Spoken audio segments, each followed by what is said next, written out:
What's going on, everybody? I hope you're doing fantastic out there. We are on once again with Hurdlers of Adversity. We're having conversations with these amazing inspirers, and we have another one that's going to be on today. So as you get ready, get your cup of tea, get your Joe, whatever you got going on, and just come on in and join with us. I know you're probably out there working right now, but that's okay.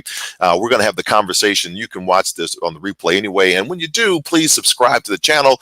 If you're watching on YouTube, please make sure you're making comments because we want to hear from you as well. And then hit the notification bell so you know when our shows are going to be airing. My name is John Register. I'm a professional speaker, but also I used to call myself a mindsight warrior. And then I just found out, everybody, that somebody has mindsight.com. Oh my gosh, I got to go back to the drawing board. But I'm an inspirational catalyst. It's kind of what I am. International keynote speaker. I work with successful business leaders to help them really amputate their fear, embrace a new normal mindset to win the medals that are in their life. And this show is all about introducing you to individuals that are doing likewise. I mean, the person that we have on today, oh my gosh, I just can't wait to have this conversation with her because she's such a fantastic individual that's helping women kind of expand and to become the two comma kids. So we'll explain what that means in a moment.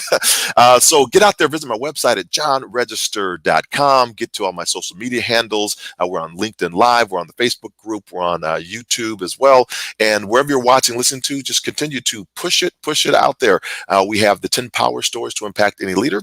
Journal your way to leadership success, which I wrote for leaders to tell their own stories, their own journey stories. We want to make sure that when a crisis comes up, as Erica Alexander said, who is the chief global operations officer for Marriott, when we were talking with her, she said, you can't be searching for stories when a crisis is bearing down on you. You have to know what's going on right now. So make sure that you're learning how to tell those stories rapidly, quickly, so you don't have to call me in to do that. You can actually do it yourself. So that's why I wrote that book, 10 Power Stories. So if for those that might not be familiar with me, my journey follows this kind of riches to rags to riches storyline where I was a world-class athlete, an Army combat veteran, had an injury to my left leg, which caused this amputation when I was training for my third Olympic Games in the 400-meter hurdles. I had to have my leg amputated because of that injury. And then I wound up kind of getting life back again and retooling and repurposing and trying to figure all that stuff out, and went to two Paralympic Games, the Paralympic Games in Atlanta as a swimmer, if you can believe that. And then in 2000, I won the silver medal in the long jump in Sydney, Australia. I'm out here in Ohio right now for a presentation that's coming up pretty soon. But I just want to make sure that we make this show continue to happen on the weekly basis because I'm getting ready to go on vacation next week, and I want to make sure we had at least one in the can for that. So each guest on our show has done similarly with their lives, right? They have really elevated and really we get a chance to listen in and learn from them as we move forward, not only in discussion but also in our lives. How do we elevate? How do we push into the spaces that we need to push into? Just checking everybody, all the comments, no comments yet. Just everybody's on the live stream. Great. So if you know, for future guests, if you know somebody that might be a great guest in the show, just DM me. I'd love to know who that is. If it's you, let me know that too. All right. So about our guest today, because we're about to meet this fantastic woman. I met her at a marketing leadership retreat in Washington, D.C. a few months ago, and she was there doing her own photography. She was also, she was doing that, let me show the people how I cross the street video, which was amazing. I said, that's a great idea. I think I'm gonna riff off of that one. So I thought, wow, this woman's a baller, shot caller, and I just had to just get her on the show. So I wanted to just had to level register up. I had to level myself up to be on her level. She is determined to help women level up their executive personal brand through her program, the Double Comma Woman Experience, which shows them how to create a disruptor personal brand that authenticates their value and place them on a trajectory to show up powerfully beyond the C-suite. So please welcome from the great state of Maryland, the award-winning entrepreneur named both top VIP professional under 40 and a leading woman under 40 in the great state of Maryland, from welfare to the wealth wear, because y'all, she wears it well. The come-up kid who earned her marketing certification from the Wharton School, I call her the baller shot caller, and the mother of Tristan, Deandra Coleman. Welcome to the show, Deandra. Hi. Oh my my goodness, that was so great. Gotta hype All it. of those things. I don't know if I can live up to all of that. My Oh, goodness. but you already have. You've already Yeah. done it. That's the thing, right? And so Yeah. now you get a chance to share that wonderful expertise that I saw there at in Washington D.C. I was just like, wow, this woman's really got it, going on. Hey, Jaleesa says, Jaleesa says, John is the best hype man. Yes. I'm like, I need to re-record that and put it on my website somewhere. That was great. Jaleesa, thanks for jumping in on us with us. I really appreciate that. So, kind of getting into this before we kind of get into all the questions and everything, because I have a lot of questions. I just, before we get into the story, I just want to know what drives you, right? And what inspires you? Oh, that question is always so good for me Mm, because on its fundamental level, I don't think my inspiration changes, but day to day, I think my inspiration changes, right? As you mm, kind of ebb and flow through life, different things start inspiring you. yeah. But really and truly, at its core, it's about representing and being a good role model for my son. Mm, The way that he started life was not ideal. And in me having him, the struggles that, and I say he and I went through together, was not ideal by any means. But it's important for me to model that you can start in the bowels of hell, right? So to mm, speak. mm, mm, And then you can elevate to really and truly whatever your heart desires. And so that's what inspires me on a daily basis at the most rudimentary level. But on on an individual day, it might be different things. It might be, I don't really want to be here in my house anymore. I want to take a trip to Jamaica. You know what I mean? mm, And so mm, what do I mm, need to mm. do in order to make that trip to Jamaica happen? Or, it could just be, listen, today I want to Netflix and chill. So what's inspiring me is my sofa. So that's what it's going to be, I right? love that. So it changes on a daily basis. Well, that's real because we all have something, right, that pushes us, and we think we have to grab for, the grandiose, the, the essence of uh, being impactful, insightful on all the time. And Hmm. sometimes, like it is, I want to just chill on the Yeah, sofa, yeah, Netflix. My couch is inspiring right now.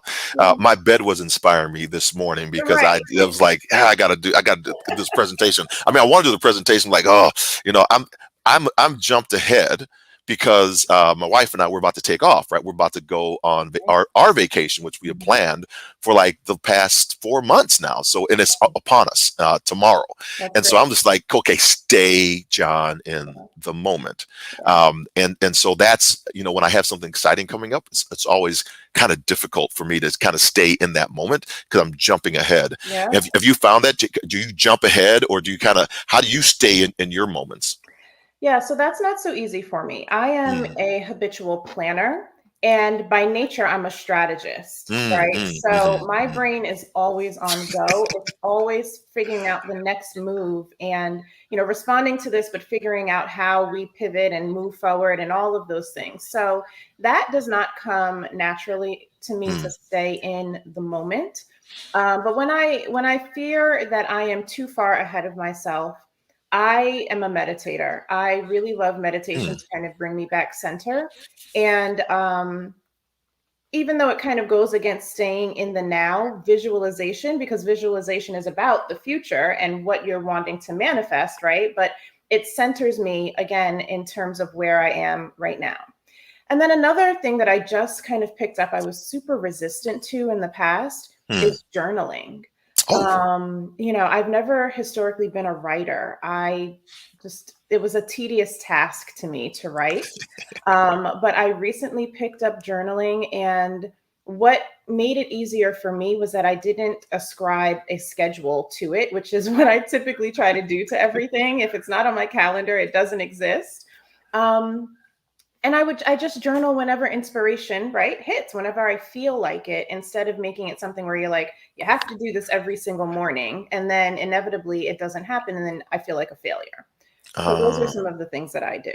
I love that. I wrote down journaling and meditation, and that's interesting because I'm kind of the same way with my journaling, and I know it's important, but usually it comes around stories. Like I want to remember, oh, I got to remember this story. So then I'll start writing down something to help me remember that and call it back, as a speaker. You always have to have have a good story Right. and a point to the story. So you're helping women, and you're helping them become two comma earners. So tell us a little bit about that, and what excites you about when you see the breakthroughs coming with these ladies. Yeah, so two comma earners is definitely part of the goal, but I Mhm. also like to preface this with double comma also means, and $1 million woman also means more actually than your bank account, who you are internally. And feeling like $1 million inside of yourself, inside of your career, inside of your home, all of these things that makes up a woman in totality, Mm, feeling like $1 million there and knowing your worth and knowing your value. And then I say the money will come in your bank account once that is taken care of. So it's a double entendre. It has dual meanings. mhm, And really and truly, what I want to do with my clients is, as a personal brand strategist, we work on, like I said, the interior first, right? So we determine what their core brand values are, how it is that they really and truly want to live, and we start building that lifestyle. mm, Because I feel like as women, historically, we haven't given ourselves permission to really and truly create this lifestyle in all aspects of our life that we really want. We've been told you got to go to school, you have to get good grades, you have to go to college, find your husband in college, get married in college, and then start a family and buy a house and all of these things.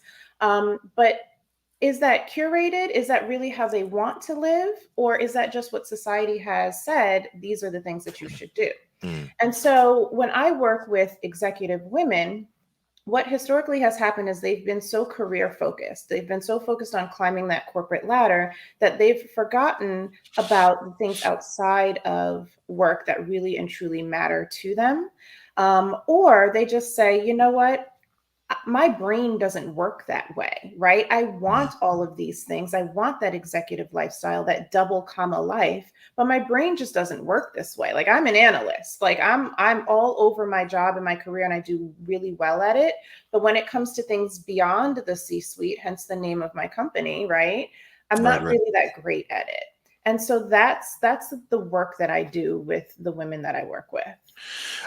That's really very well said, and I like of working on the inside first to bring out, unearth, in other words, Mhm. kind of grow from that inside out. I was thinking what was coming up for me as you were sharing that, as is these two brilliant ladies who are down in Dallas, Texas, and I serve as an advisory on their board for its company called Canaries. Mhm. And so they were, coming up. They went to Harvard Law, and they were graduates of the University of Texas, which Arkansas just beat. Thank you, thank you, Lord, thank you, Lord. uh, so I have to dig on them a little bit on that one. But they were climbing the corporate ladder in corporate America, and they're very successful attorneys. And then they wanted to have a family, Mhm. and all of a sudden, ceiling hit. Mhm. Right, that was it. Oh, you're not serious about working for us. You got other motives. And Yeah. so they were kind of shocked and stunned that would happen to them.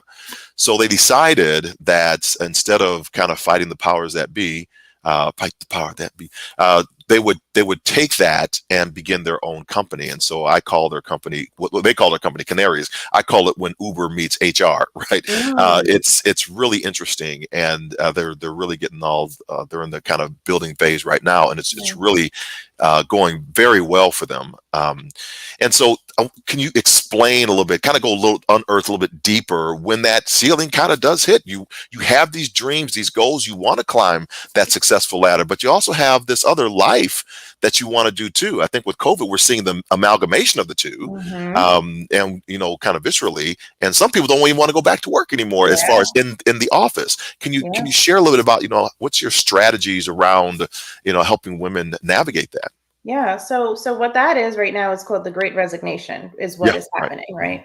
People. are not wanting to go back into the office, so they're choosing to resign from their positions rather than being subject to whatever their job is asking them to do in terms of Mhm. being back full time. Right. Women, and women of color especially, took the COVID hit hardest. We were disproportionately forced out of the office because historically we are underpaid, right? And Mhm. so we did not have the monetary options to say, okay, I can hire somebody to be here with my children during the day while I still work. We, had to juggle the what was it, Zoom online, for our children versus working and all of that. And so many of us chose to leave the corporate world um, in order to take care of our families. And I felt like that was just an unfair choice that we had to make, but it was what it was, right? So my company, Beyond the C-Suite, and the Double Come a Woman experience specifically, what we work on is creating a personal brand that is so strong that you can either use it to leverage your negotiating power in the boardroom, right? So for the people who are looking to go back into work, but they don't really want to be in the office, listen, this is all of the stuff that I bring to the table inside and outside of the office, right? Mhm. And it would behoove you to leverage my personal brand for the benefit of your company. Mhm. But in Mhm. order for you to do that, here are my demands, right? This is Wow. what I want. And when you have a personal brand outside of the office that is so strong, it gives you that playing power in the boardroom. Now, let's say that a woman does not want to go back into work and work in the traditional sense, and she's looking to build her own business. Well, how do you do that when people don't know who you are? It's really hard. And so curating an executive brand, again, helps you leverage those relationships that you have outside of your office in order to build that business that you're looking to build. And so it happens more quickly than it would if you really just don't have any personal brand. Nobody knows you. You're not on any social media platforms, or you're there, but you haven't posted in 3 years. You know what I mean? You don't really know who you are, who your audience is, who you're trying to attract as a business owner. All of those things boil down to you and your personal brand. And that is what my program does. I love that. Again, I knew I was going to love this conversation with you because my brain just going like 5,000 different directions right now. So I'm trying to scramble here, trying to put your brilliance on the screen, and everything. Yeah. I need a producer. So Yeah. find me someone that can help me be a producer for the show. Uh, you know, one of the things that came up for me, I'm about to go to United Arab Emirates with our State Department, and we're talking on the 3rd of December. It's International Disability Celebration Day. We talk about that. We talk about we the 15% of the population has a disability. So Mm, when I hear you know that the kind of lowest category of people being hired or first fired, African American women, of course we know that. In the subcategory of that are people with disabilities and people with disabilities of color yep. that are lower at the highest rate of unemployment that we have seen. Yet they have kind of the most remarkable stories and work ethics that we have Yeah. also seen as Yeah. well. So it's dichotomy: least hired as all with disabilities and people of color with disabilities, and the greatest output that that comes. So Right. we often overlook them. Is there a way that in your company, as you're reaching out to see that this 15% of market, the population, to work with organizations or groups like that? I know there's a brilliant woman that just started her own business, African American woman in Washington D.C., Carrie Gray. She is just a rock star amputee, and just has brilliant ideas, has a lot of intersectionality with that. Has that been a thought to kind of increase the your, not just what you do, but kind of the visibility around that as well? Yeah, so what you're talking about is the intersectionality of being a minority in so many different ways, Yeah, right? yeah. And it's super important that we acknowledge, and I thank you for bringing it up, that we acknowledge that there are different subsets of minorities, Hmm. people with disabilities being one of them. And the beauty of my program is that it is catered towards any person who feels like they need a one up, right? Yeah, They right. need that leg up in order to help elevate them. Leg up. I got leg. Leg. Have a T. Leg up. Love that. Thank you for So pushing on that. She got jokes, y'all. She got jokes. it's early. My coffee hasn't kicked in yet. It's all good. Um, but people who really feel like they need that push, that extra push, and so this program is really dedicated towards. I say it's Black women forward, but all women welcoming, right? Because anybody can join it. Sure. And I don't just work with women; that is my main ideal client, right? Absolutely. So, but I Right. work with men as well. But I am putting this back on the corporations. So people, Mhm. individuals find me and they can say, hey, I'd love to be a part of your program. And we walk them through the process as to how to do that. But I am putting a responsibility back on the corporations and saying, who do you know? Who is deserving in your company that needs a sponsorship into this program? Because Mhm. historically, like I just mentioned, we are underpaid. We have been forced to leave the workforce. We are not seen as valuable as your straight white male in the corporate world. And so I am saying, we want you put your money where your mouth is, right? We Mhm. want you to sponsor individuals into this program in order for them to really be able to develop personally and professionally, and it will benefit your company as well at the end of the day. But this is what we're putting this responsibility back on you. We are asking them to take the corporate pledge as well, that they are going to help serve underserved communities, and people with disabilities are one of those groups, those subsets that we are looking to help as well. So, everybody, we are speaking with the amazing Deandra Coleman, the executive brand strategist. Wow, what a fantastic conversation we're having. When you're watching this, when you're seeing this on whatever platform you're watching at whatever time you're watching, make sure that you're tagging her, pushing her out on your networks as well, because this is some fantastic, not only information, but actionable things that you can see. You can actually take part of what she is talking about um, uh, in this conversation that we're having right now. I want to switch gears just a little bit, because in the opening you were talking about, Tristan, your son, did not have the best kind of incoming into the world, and we often will hear these terms of welfare thrown out, but we only put it conjures up only one type of demographic for the most part in people's minds, yet we don't see it in the terms um, of what people have an advantage, and they just get they get something into their life that's gifted to them, but they don't see that as welfare. They see that as maybe entitlement, or they see that as a something else that might be of benefit to them, right? So we just don't call it the other thing. For Mhm. example, scholarships into school, right? If I get a scholarship, that's part of the welfare system for that, but we don't call it those things. So kind of walk us through what it was that was the turning point for you to say, you know what, I need to level up in my life. There's something happening here. I need a switch. I need a change. What was that? And then what was that moment for you? So I have always been on level 10, always, my entire life, always. I was never a person that wanted anything less. And so when my son was born, it was circumstantial. He was born at the end of 2008.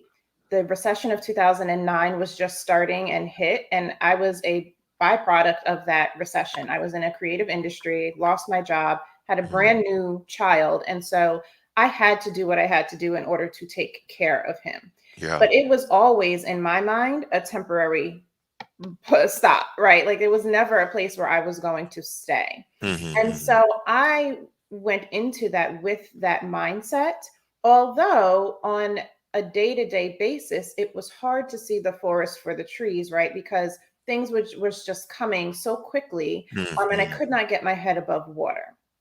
But I would say that the catalyst, that turning point for me, um, I I was living in an apartment and I could not pay the rent anymore. And President Obama, he had just gotten into office, right? So this is 2009.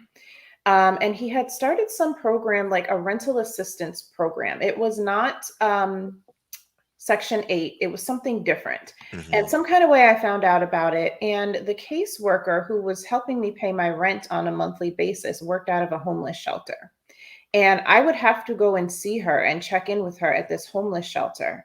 And I had my kid in tow, crying, baby seat, all stroller, all of that. And I would sit in the waiting room with people who were more destitute and down on their luck than I was. Hmm. And for me, in those moments, I was like, Deandra, get your life together. Like this, you are not that bad off. You know what I mean? You have the skill sets, you have had advantages in life. Thank God for them. But that was a turning point for me when I was like, this isn't you. This isn't where you want to be. You know what I mean? And so, like, what are you going to do to really get yourself up out of this situation? Hmm. And it didn't happen overnight. Yeah.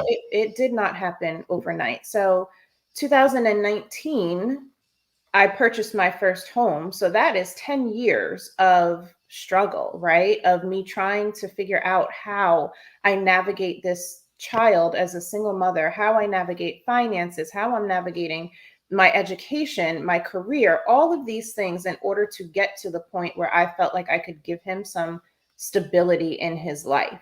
And thank God that it came. But that, and I talk very freely and openly about my story and my struggles, because it's just what humanizes us, right? Yeah. and Right. and everybody has a story. Like, John, you have your story, right? And I call that the so what of life. Everybody has something, right? But it's what Sure. you do after that something occurs that really matters. So don't give me the pity party. Don't give me the, woe is me, this is what happened, and live in it in perpetuity. Okay, it happened. It was transformational as it should have been. That's called the so what. Now, what do Mhm. we do on the other side of it? Summer Owens, you just called her. He just that was, so Summer is a dear friend of mine, and she has So What Academy. So What? She got the whole Oh, season. really? Yeah, so just we got to shout out Summer Owens on that one for I sure. love Uh, it. So she's what? a dear friend of mine. In Memphis, Tennessee. So she is doing fantastic. I love how you just explained that again. Taking furious notes on on the device because there's so many things that just came up for me. One, I like how you said I'm always on 10. So you didn't say 11, you didn't say 12, right? Because 100% is the 100%. I tell a story about Gong in the Paralympic Games, and he gave, the 100%, like all of it. And he didn't give 110%. So we give what we give. Most of us aren't even giving 50%, right? Right. Uh, so that was one. The second thing talking about more destitute than others brought up for me when I was working on the Paralympic military sport program. And then I would see these individuals, these service members who've been wounded, ill, and injured in Mhm. combat. Mhm. And they would say something very similar. Well, I only have my arm gone. He or she has arms and a leg and two arms and they were burned. So we kind of always kind of fit inside of this hierarchical of what we have left. Mhm. And it doesn't matter where we are on that scale, we always find something of value and of benefit. And I think that's really important for anybody that might be in that room that you were in to Yeah. say, I have something to offer. I have something of a gift. It's not to put others down, but to realize what Yeah. you have, what we have. I think that's powerful. And then third, going back to that conversation, you said 10 years it took you, right? It took me 6.5 years to kind of get back those things. And I want people to hear and understand this, that takes work, that takes effort, that takes strategy, that takes a will to move forward, a desire that you have out there. And I was talking with the gentleman that was in Colorado Springs, where I live, and we're having this conversation. I pushed back on him because he was saying, that he was kind of down on his luck as well, and kind of lost the business and these things. And you ebb and flow in business. I get it, but then Mhm. he was saying how hard he worked to get it back, and I knew that wasn't the case. Mm. Right. So he said, yeah, you just got to work hard, John, and do it. And I think people say that a lot, Yeah. but they have another out for it. Right. So what he did was he got a buddy to come and buy his house to give him the capital to get back in the game. Yeah. Right. So we don't say those things. We say, oh, I Mhm. just worked so hard. But Mhm. that's really not the case, because when others like yourself are really working hard and trying to do it, and banks are coming in and saying, you don't have to credit the capital and all those things. Yep. Some other people just coming in saying, well, if you can just mortgage my house for me, then I can get back in the game. We can make these investments and we can be Right. moving forward. Right. And I'll pay you back. So that's not the work hard. That's the relationships that Yeah. other people have that we don't share. Yeah. We hold them to Yeah. ourselves. Your thoughts? No, that's a great point. I always used to compare myself, right or wrong, we all do it sometimes, to other people I would see in my industry and their success seemingly to happen so quickly. But Mm-hmm. I would have to step back and say, you know what, Deandra, she has an entire husband that is working Mm-hmm. where, and she doesn't have to, right? So she's able to dedicate all of this time and energy into her business, and her bills are still being paid on time because she has somebody who is supporting her in this. You don't have that. So we're not comparing apples to apples right here. You know what I mean? It's a completely different ball game. And when we talk about working hard on a daily basis, oftentimes my friends especially would say, like, Deandra, you are the most inspirational person that I know. Like, you are the hardest working person that I know. How do you do it all? And I don't really have an answer, because if I were to stop and really truly think about everything that I am going through, I Mm. would have a mental breakdown every single day, right? It's just, you get up, you keep moving. You get up, you keep moving. You change, you pivot, you iterate, whatever it is, until you feel that you have gotten to a place where you can breathe a little bit, but then you don't stop, because things are always shifting, things are always adjusting, and you have to move on to the next thing. Um, I think one of the hardest parts for me has been acknowledging my greatness and acknowledging my strength and acknowledging and celebrating, even more importantly, when I've hit these milestones. Mm-hmm. Historically, I haven't taken the time to just celebrate and sit in it and I realize like that that. this is what I was dreaming about 10 years ago or 5 years ago, right? It's always, for me, it has historically been on to the next.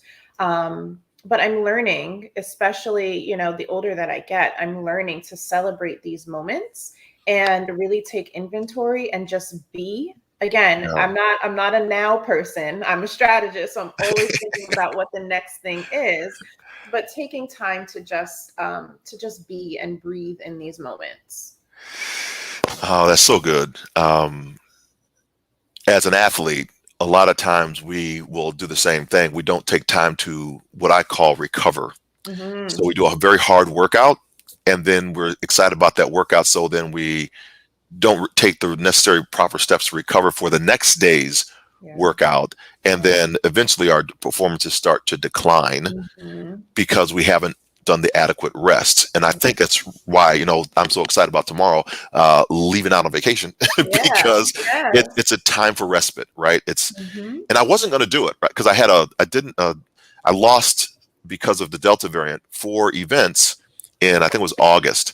And August was the month I was using to kind of build this Uh, vacation out. And then I said, no, I'm going because I need you have this. to. I Yeah. need this rest Hmm. for that. So we have somebody saying on here, on a LinkedIn user that just got on, says, great point. You can put in all of the work to be successful of your relationships with influence and trajectory of your career as an entrepreneur or in the corporate space. Um, I think, when you're talking about all all the success, they're like, going back to your kind of original premise, that it has to be the entire person. And I think we're finding that out with what is on the inside of us, and how are we showing up to ourselves first. Yeah. And I think we're kind of getting back to that. How Mhm. have you kind of centered yourself and gotten back to, your authenticity, who you are? I know we said showing up on the couch my best friend today, or I'm charging hard, Yeah. I'm climbing corporate ladder. Yeah. I don't subscribe anymore to things like your power morning success plan, things of that Mm. nature, where like the big wigs will tell you the what do you call, high performance indicators and all of that. People who are truly high performance, they wake up at 5 a.m., they work out in the morning, they do all before 6 a.m., and it's Mhm. like, whatever. I don't, if that works for you, that works. But if it doesn't, it doesn't, Right. right? Yeah. We're Yeah. different. So you can't tell me that I am not going to be a high performer just because I'm not up at 5 a.m., right? Like, and I get that it's based on studies, and I don't subscribe to that. I subscribe to what feels good to me. And that this is what I teach my clients. Like, stop living by other people's standards, because inevitably when something happens where you don't live up to what that standard is, you feel like a failure and you're like, Mm, "Oh mm, my god, the world is ending." Well, it's mm. not. It Yeah. isn't. Right. Right? I Right. Right. know myself. I am not a morning person. I'm not waking up at 5 a.m. I will be cranky and miserable and make everybody else around me miserable, right? Like, that is not me.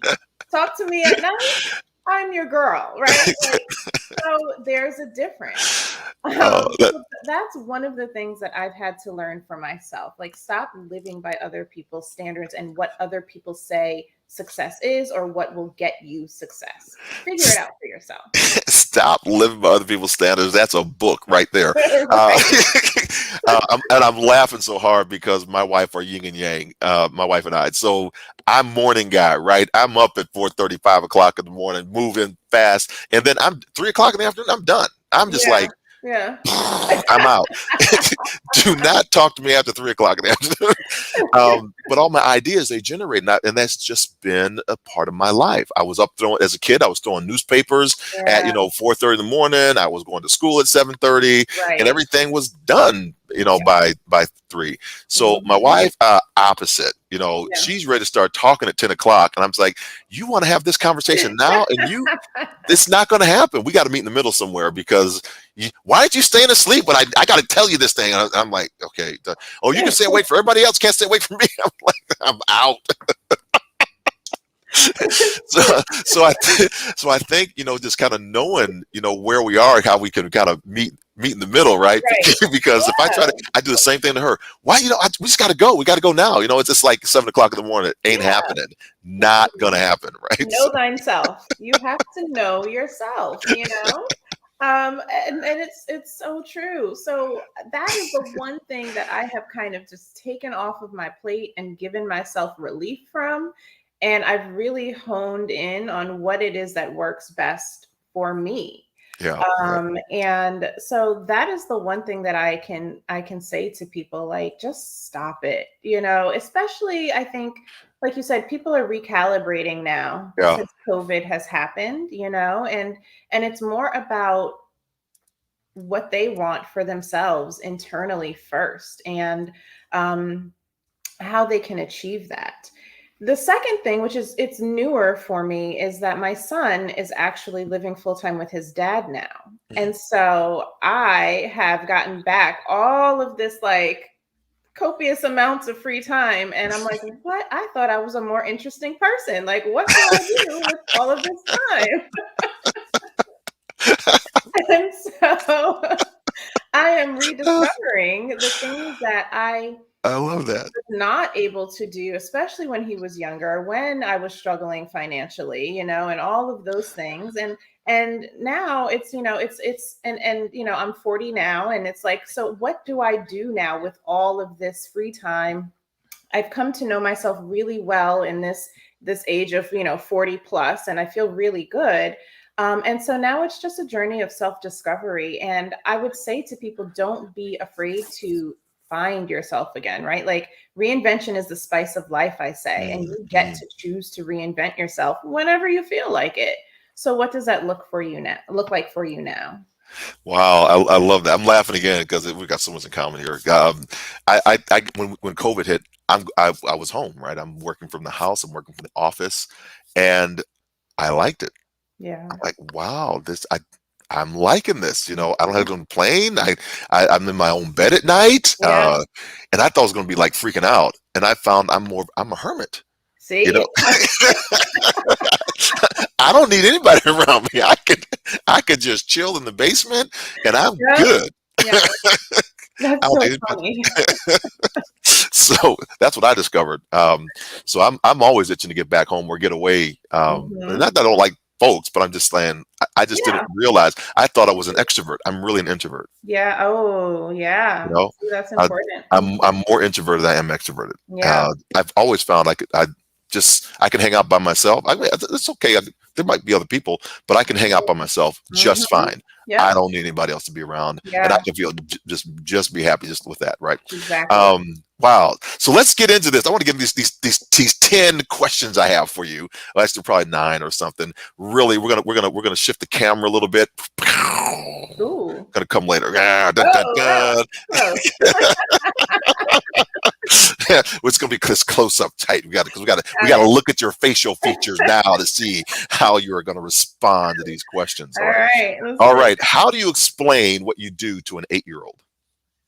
Mm. Ooh. I help women ooh. I help women who work in an office develop their social media platforms. That's hard. In order to make more money at work. That's Maybe. good. I That's hard. I help women make more money.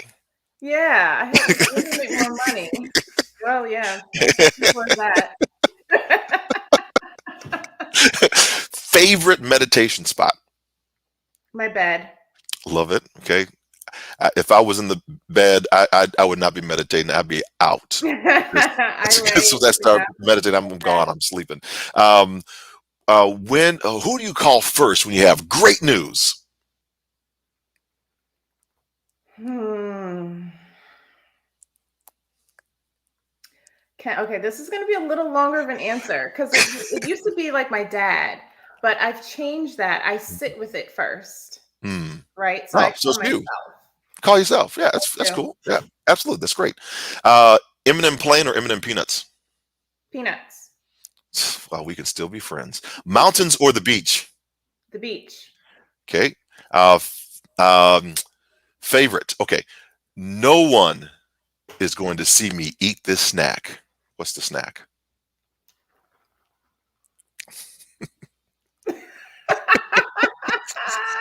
Cheetos, probably. Oh, I just had a bag last night. That's awesome. Best movie of all times. The usual suspects. Usual suspects. All right. Um, who you never take for granted. Last question. My son, I love that. especially now that he's gone. Yeah. Wonderful. I love Hmm. that. Oh, see how you just got so. Oh my God, my son. Just kidding. So, if you got any questions for me, I'll answer. I'll answer them right now. If you got anything that's on the top of your head, and then we'll get ready to wrap up our wonderful time No, together. I don't have like you were. I just so let me just tell your audience. John, and when John and I met, it was literally outside on the streets of DC, first of all, and I was doing the most. It was good. But over the course of that weekend, I just think that you in the program that we're a part of, you're such a strong force there. Mm. And I can listen, and I think I told you this during one of the days. I can listen to you speak all day long. Like there is just something so um, attractive and humble about you that it's endearing, and I so appreciate it. And so I'm so honored to be here as your guest and that you asked me to come on the show. Like I Absolutely. said, I'm like, I don't know if I'm all that interesting, but I appreciate it. And I think that the work that you're doing for your community is so incredibly important. And I'm hoping that in the future, if there's a way for the intersection of folks with disabilities and folks of color to come together, that we would be able to do some work together, because I think what you're doing is extremely important. Oh, that's a done deal. That, I mean, we can just, that's, we can just make that happen. I know so many people in the community, and we will be in Washington D.C., your area of neck of the woods. I know you're in Maryland, but all that stuff, Maryland, Virginia, North, It's all the same. The Nova area, right? Yeah. Washington D.C. area. uh, for I think in March 9th, I think it's on my birthday, March 9th, Okay. and that will be the American Association for People with Disabilities. That'll be their annual gala. I think it's going to happen. I'm not sure where it's going to be, but it usually moves around a little bit. But it's like the Oscars for the disability Nice. community. It's really a fantastic event. Usually a lot of senators and a lot of stars are coming out. We had a lot of folks last time. So anyway, thank you so much for being on today. I do have a kind of one last question for you, and you know, uh, you've seen a lot now through COVID. What is what's the greatest fear, or even the object of the fear, that you have seen people overcome during this time?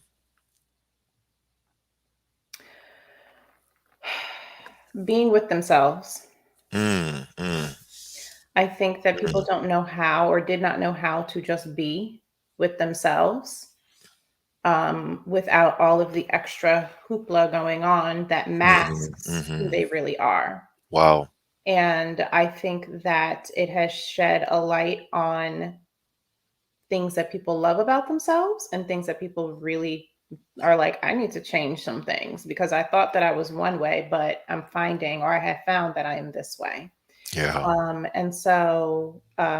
I think that again, COVID has been the great equalizer for a lot Yeah. of us.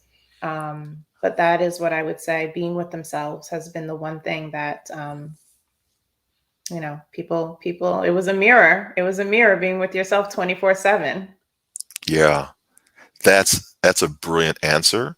Um, I'm gonna switch out of that and come back to that just for a second because Di is on, Cerulo, and so she says M&Ms are literally the best. Yes. With So she's peanuts. agreeing as well. Since when I say Peanut that, crew over thanks, here. thanks, Di.